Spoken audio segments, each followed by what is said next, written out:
3 ദിവസമായി ഞാൻ ആഹാരം കഴിച്ചിട്ട്. ഒരു കാര്യം തുടങ്ങുമ്പോൾ അത് പൂർണ്ണതയെ കൊണ്ട് എത്തിക്കാൻ നോക്കണം. മീനും ഒക്കെ ചത്ത് തോട്ടി കിടക്കുന്ന മനഃപൂർവ്വം തുറന്നു വിട്ടതായിരിക്കും. ഒന്നും ചെയ്യാൻ പറ്റാത്തൊരവസ്ഥയത്. നമസ്കാരം, കൊട്ടാരക്കര മീഡിയയിലേക്ക് സ്വാഗതം.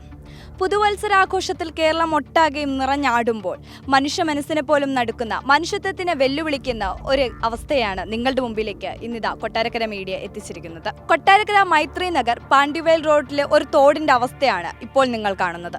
ശരിക്കും ഈ തോട്ടിലെ വെള്ളത്തിൽ എന്താണ് കലർന്നിരിക്കുന്നതെന്ന് ഇവിടെ ആർക്കും പറയാൻ കഴിയുന്നില്ല. ചിലപ്പോൾ മനുഷ്യ മാലിന്യമായിരിക്കുമോ, ഇല്ലെങ്കിൽ മറ്റേതെങ്കിലും കെമിക്കലുകളോ രാസവസ്തുക്കളോ ആയിരിക്കുമോ എന്ന് പോലും പറയാൻ കഴിയുന്നില്ല. ശരിക്കും തോട്ടിലെ എല്ലാ ജീവജാലങ്ങളും, മീങ്ങൾ മുഴുവനായും ചത്ത് വെള്ളത്തിൽ പൊന്തിയിരിക്കുന്ന ഒരു ക്രൂര അവസ്ഥയാണ് നമ്മളുടെ മുമ്പിൽ കാണുന്നത്. എന്തിനു പറയണം, തോടുകളോട് ചേർന്ന് താമസിക്കുന്ന വീടുകളിലുള്ള ആൾക്കാർക്ക് പോലും സ്വസ്ഥമായി താമസിക്കാൻ കഴിയാത്തൊരവസ്ഥയാണ് ഈ തോട്ടിൽ നടന്നുകൊണ്ടിരിക്കുന്നത്. മാലിന്യം കെട്ടിക്കിടക്കുന്ന ഈ തോട്ടിൽ ദുർഗന്ധം മൂലം ഒരാൾക്ക് പോലും ഈ തോടിന്റെ അരികിലേക്ക് പോലും വരാൻ കഴിയുന്നില്ല. ഈ ഒരു മാലിന്യം നിറഞ്ഞ തോടിനോട് ചേർന്ന് താമസിക്കുന്ന ഒരു അമ്മൂമ്മയാണിത്. ശരിക്കും കണ്ടറിയുന്ന നമ്മളെക്കാൾ ഏറെ ഇത് അനുഭവിക്കുന്ന അമ്മയ്ക്കായിരിക്കും ഇതിനെക്കുറിച്ച് ഏറ്റവും നന്നായി പറയാൻ കഴിയുന്നത്. നമുക്ക് ഈ അമ്മയോട് തന്നെ കാര്യങ്ങൾ ചോദിക്കാം.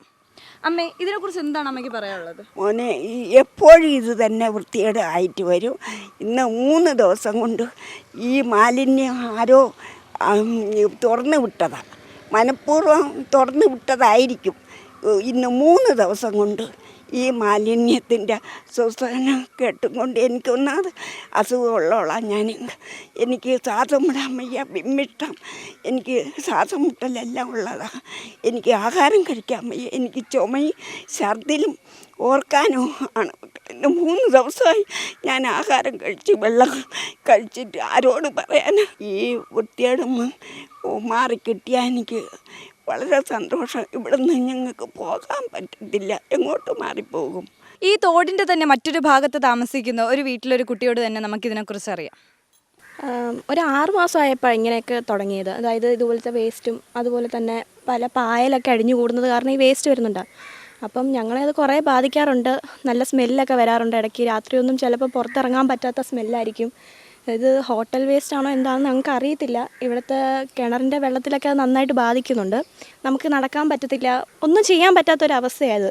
ഇത് എവിടെ നിന്ന് വരുന്നതെന്ന് അറിയത്തില്ല. വീട്ടിലെ സാധാരണ വേസ്റ്റ് ഒന്നുമല്ല, വീട്ടിൽ അവരവരുടെ വേസ്റ്റ് അവരവർ തന്നെ സംസ്കരിക്കുക. ഇതൊക്കെ ഉണ്ടെങ്കിൽ ഒരുപാട് അസുഖമൊക്കെ വരും. എന്തായാലും ഒരുപാട് അസുഖമൊക്കെ വരും. എത്രയും പെട്ടെന്ന് ഇതിനൊരു നടപടി സ്വീകരിക്കണം. പക്ഷേ ഇതും കൊണ്ട് നമുക്ക് മുമ്പോട്ട് പോകാൻ പറ്റത്തില്ലല്ലോ. എന്താ വെച്ചാൽ നിങ്ങൾക്ക് കാണാമല്ലോ, ഇത് ഇത്ര ഇങ്ങനെ സ്മെല്ല്. ഇത് ഇന്ന് വന്നപ്പം ഇത് എന്തുവാ വന്ന് കിടക്കുന്ന വെച്ചാൽ മെർക്കുറി വെള്ളത്തിൻ്റെ മേളിൽ കിടക്കുന്ന പോലെ കിടക്കുക ഒരിതുപോലെ. നിങ്ങൾക്ക് കാണുമ്പോൾ മനസ്സിലാവുമല്ലോ. അത് വെള്ളം ഒഴുകാൻ പറ്റാത്ത രീതിക്കൊക്കെ കിടക്കുക. അതാണ്ട് ഒരു ഒഴുക്കില്ല, ഈ വെള്ളത്തിന് ഒഴുക്കില്ലാത്ത വെള്ളത്തിലായിരിക്കും കൂടുതൽ മാലിന്യം നടക്കുന്നത്. ഭയങ്കര മാലിന്യമാണ്. ഇവിടെ ഒന്നും നമുക്ക് ചിലപ്പോൾ നിൽക്കാൻ പോലും പറ്റത്തില്ല.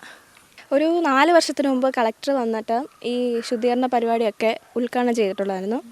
അപ്പം ഈ ചുറ്റുപാടുള്ള കുട്ടികളൊക്കെ ഒരുപാട് വന്നിട്ടുണ്ടായിരുന്നു. ചുറ്റുപാടുള്ള കുട്ടികളാണെങ്കിലും ഇവിടുത്തെ കുടുംബശ്രീ അംഗങ്ങളാണെങ്കിലും തൊഴിലുറപ്പുകാരൊക്കെ ആണെങ്കിലും ഇവിടെ വന്ന് ഒരുപാട് ശുദ്ധീകരണ പരിപാടിയൊക്കെ നടത്തി എല്ലാവരും ഒന്നുപോലെ തന്നെ, ഞാനടക്കം എല്ലാവരും ഒരുപോലെയാണ് ഇവിടെ വൃത്തിയാക്കുന്നത്. എന്നിട്ടും ഇത് എവിടെ നിന്ന് ഈ വേസ്റ്റ് പിന്നെ വരാൻ തുടങ്ങി. അതായത് ആ ഒരു ദിവസം തുടങ്ങിയ ആ ഒരു ഇത് പിന്നെ നമുക്കത് കാണാൻ സാധിച്ചില്ലെന്നുള്ളതാണ്. ഒരു ദിവസം തുടങ്ങി വെച്ച കാര്യം പിന്നെ നമുക്കത് പിറ്റേന്ന് തന്നെ കാണാൻ പറ്റാത്ത, പിറ്റേന്ന് തന്നെ ഇതിൽ വേസ്റ്റ് വന്ന് തുടങ്ങി എന്നുള്ളതാണ് ഇതിൻ്റെ യാഥാർത്ഥ്യം എന്ന് പറയുന്നത്. അപ്പം ഒരു കാര്യം തുടങ്ങുമ്പോൾ അത് പൂർണ്ണതയെ കൊണ്ട് എത്തിക്കാൻ നോക്കണം. പക്ഷേ അതിന് മുന്നേ കിടന്നൊരു തോടിനേക്കാളും ഏറ്റവും വൃത്തിഹീനമായുള്ള ഒരവസ്ഥയിലാണ് അത് ചെയ്ത് കഴിഞ്ഞിട്ടാണ് കുറച്ചുകൂടി വൃത്തിഹീനമായുള്ള ഒരു അവസ്ഥയിൽ വന്നിരിക്കുന്നത്. അപ്പം കളക്ടർ സാർ അത് അറിയുന്നുണ്ടോയെന്ന് അറിയത്തില്ല. തുടങ്ങി വെച്ച ഒരു കാര്യം ഇത് ഇപ്പോഴും ഇതിങ്ങനെ തന്നെ കിടക്കുക. ഞങ്ങളൊന്നും ഞങ്ങളുടെ വീട് ഇവിടെയാണ്, അതിൻ്റെ മേളിൽ കാണുന്ന ഞങ്ങളുടെ വീടാണ്. പക്ഷേ ഞങ്ങൾ അവിടെ നിന്ന് മാലിന്യമൊന്നും ഞങ്ങളുടെ വീട്ടിൻ്റെ അടുത്ത് തന്നെയാണ് സംസ്കരിക്കുന്നതും. അല്ലാതെ ഒരു വേസ്റ്റ് ഇതുവരെ ഞങ്ങളിവിടെ കളഞ്ഞിട്ടില്ല. പക്ഷേ ഇത് എവിടെ നിന്നാണ് വേസ്റ്റ്? ഈ വെള്ളം ഇപ്പോൾ കൃഷിക്ക് പോലും ഉപയോഗിച്ചുകൊണ്ടിരിക്കാൻ പറ്റത്തില്ല. പണ്ട് ഞങ്ങളുടെ ഇവിടെ ഒരു വാഴയൊക്കെ വെച്ചിരുന്നപ്പോൾ ഈ തോട്ടിലെ വെള്ളം ഞങ്ങൾ ഉപയോഗിക്കുമായിരുന്നു. പക്ഷേ ഇതിപ്പം ഒന്നിനും ഉപയോഗിക്കാൻ പറ്റാത്ത അവസ്ഥയായിപ്പോയി. ചെടികളൊക്കെ കൃഷി ചെയ്യാൻ പോലും പറ്റാത്ത അവസ്ഥയായിപ്പോയി. അന്ന് വൃത്തിയാക്കാൻ തുടങ്ങിയതിന് ശേഷവും ആണ് ഇത് ഇങ്ങനെ കിടക്കുന്നത്. അതിനു മുമ്പ് കുറച്ചെങ്കിലും ആ ഭാഗത്തൊക്കെ പിന്നെ നമുക്ക് ഇറങ്ങി നിൽക്കാമെന്നെങ്കിലും പറ്റുമായിരുന്നു. പക്ഷേ ഇപ്പം അതും കൂടി വൃത്തിഹീനമായെന്നുള്ളൊരവസ്ഥയിലാണ് ഇത് കിടക്കുന്നത്. നാട്ടുകാരുടെ പരാതി അനുസരിച്ച് കൊട്ടാരക്കര നഗരസഭയിൽ നിന്നും കൗൺസിലർ എത്തിയിട്ടുണ്ട്. ഇതിൻ്റെ ഗുരുതരാവസ്ഥയെക്കുറിച്ച് നമുക്ക് കൗൺസിലറോട് തന്നെ ചോദിക്കാം. നമ്മുടെ വാർഡിൽ കൂടി കടന്നു പോകുന്ന ഈ പാണ്ഡിവേൽ തോടിനകത്ത് ഇന്നലെ മുതലേ അറിയിപ്പ് കിട്ടിയായിരുന്നു, ഇങ്ങനെ സ്മെല്ല് കിട്ടുന്നുണ്ട്, അറിയിപ്പ് കിട്ടി. അങ്ങനെ HI സാറിനെ വിളിച്ച് പറയും, അതിൻ്റെ അന്വേഷണത്തിനായിട്ട് നോക്കാനും അതിൻ്റെ കാര്യങ്ങൾ അറിയാൻ വേണ്ടി ഞങ്ങളിവിടെ എത്തി. ഇത് അതിൻ്റെ ലാസ്റ്റ്, നമ്മുടെ വാർഡിൻ്റെ ലാസ്റ്റ് തൊട്ട് ഇവിടം വരെ വന്ന് നോക്കുകയും ചെയ്തു. അതിഭയങ്കരമായ സ്മെല്ലും പിന്നെ ഈ മീനുകൾ ചത്ത് കിടക്കുന്നതായിട്ട് ഞങ്ങൾ നേരിൽ കണ്ടു. അപ്പോൾ ഇത് മുനിസിപ്പൽ ചെയർമാനെയും മറ്റ് പോലീസ് ഉദ്യോഗസ്ഥരെയും എല്ലാവരെയും ഞങ്ങൾ അറിയിക്കാനായിട്ട് തുടങ്ങുകയാണ്. അത് മുന്നോട്ട് തന്നെ പോയി ഇതിൻ്റെ കാര്യം എന്തോന്ന് അറിഞ്ഞ് എവിടെ വേസ്റ്റ് കൊണ്ടിട്ടിരിക്കുക, അതിൻ്റെ മാലിന്യം വന്ന് കെട്ടിക്കിടക്കുകയാണെന്ന് ഞങ്ങൾ അറിഞ്ഞത്. അതിനെപ്പറ്റി അന്വേഷിക്കാൻ പോവുകയാണ്. മൈത്രി നഗർ 66 പിന്നെ നമ്മുടെ ഈ കടയുടെ ഫ്രണ്ടിൽ കൂടെയുള്ള തോട്ടി മാലിന്യം ഇങ്ങനെ അഴുക്കും മലവും ഇങ്ങനെ പൊക്കോണ്ടിരിക്കുക 2-3 ദിവസം കൊണ്ടേ ഉണ്ട്. ഇന്നും രാവിലെ പോകുന്നുണ്ട്, ഇപ്പോഴും അതുപോലെ വാട കാരണം സഹിക്കാനും വയ്യ.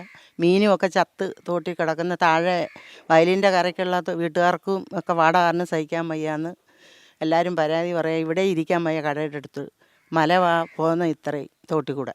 ഈ തോടിനരികിലായി താമസിക്കുന്ന ഒട്ടേറെ പ്രദേശവാസികൾ എല്ലാ കാര്യത്തിനും ആശ്രയിക്കുന്നത് ഈ തോടിനെ തന്നെയാണ്. എണ്ണിയാലൊടുങ്ങാത്ത ഒത്തിരി കാര്യങ്ങൾക്ക്.